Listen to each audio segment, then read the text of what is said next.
Okay, so I have stitched through this. If you do not have a serger, please do not let that deter you from helping. I have a serger, it's what I sew with primarily. I've gone ahead and I've done a single line. If you just have a lock stitch or a straight stitch or a regular old machine, ISO number 301, just go ahead and stitch this with a seam allowance, which I've set to 3/8 inch. The next step is to take the fabric, we know the inner and the outer, and fold it out. That way your seam is enclosed, the mask is not wiggling. You can go ahead and hand press this. The thing to keep in mind is we don't know if these are single-use disposable items, so do not spend a lot of time making them the most beautiful thing ever function for sure. So we've got this. You have a little bit of a concave, you should be able to line up your stitches.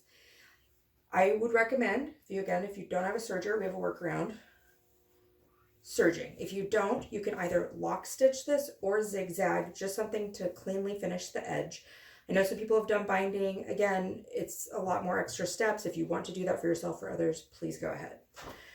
So we essentially have the same mask, less some seam allowance. If you want to do seam allowance and make a casing, we're recommending about 24 inches to run through for the tie mask version. This is the elastic. We're recommending about 6 inches. The easiest thing to do is trim, snip, and then bar tack on. I'm recommending people use the seam allowance as sort of a guideline so you don't really go over. Bar tack, back and forth, just basically secure this guy on. Security is the main thing to hold these on.